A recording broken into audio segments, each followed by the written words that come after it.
Հանքարդյունաբերական ու լրատվական ձեռնարկությունների համախումբ Քոզայիփեկ գրուպի դեմ իրականացված խուզարկությունները տեղի ունեցան նոյեմբերին կայանալիք ընտրություններից առաջ։ Էրդողանի նման քայլերի վերաբերյալ նախապես Twitter սպրդած տեղեկություններից անմիջապես հետո։ Ըստ Անադոլու գործակալության 23 լրատվամիջոցներ տնօրինող Քոզայիփեկ գրուպին կասկածում են Ֆեթուլլահ Գյուլենին ֆինանսական աջակցություն ցուցաբերելու համար։ Վերջինս հեռացել է Թուրքիայից եւ բնակվում է ԱՄՆ-ում։ Թուրքիայի ոստիկանությունը հրաժարվում է մեկնաբանել խուզարկությունների նպատակը, սակայն Քոզայիփեկ գրուպի երկու հեռուստատեսությունների նորությունների խմբագիր Էրքան Աքուսը նշում է, որ կենտրոնակայաններն ու գլխավոր ստուդիաները, ինչպես նաև ընկերության նախագահի գրասենյակը ենթարկվել են խուզարկության։ Նրա խոսքերով դրա նպատակը լրատվամիջոցների դեմ ճնշումներ բանեցնելն ու վախեցնելն է։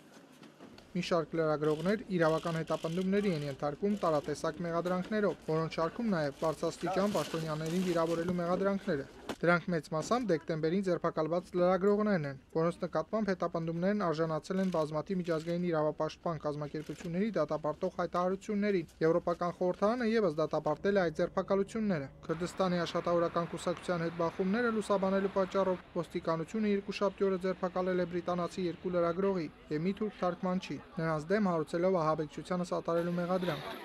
ԱՄՆ-ի պետքարտուղարության խոսնակ Մարկ Թոները կոչով է հանդես եկել, հորդորելով Թուրքիային համապատասխանեցնել իր գործողությունները ժողովրդավարության արժե համակարգին։ Միջազգային համաներում կազմակերպությունը կոչ է արել ազատ արձակել Vice News գործակալության լրագրողներին։ Twitter-ում միլիոնից ավել հետևորդ ունեցող Պուատավնի մականունը կրող օգտատերը նախապես հաղորդում է Էրդողանի նմանատիպ քայլերի վերաբերյալ։ Նրա ինքնությունը դեռ պարզ չէ, սակայն կա կարծիք, որ նա Էրդողանի կուսակցության վերնախավում կապեր ունեցող անձ է։ Մինչ վերջին ձերբակալությունները Ավնին էր նշել, որ ոստիկանությունը խուզարկության է ենթարկելու Քոզայիփեկ գրուպը եւ նրա հայտնի թերթեր Բուգյունը եւ Միլիեթը։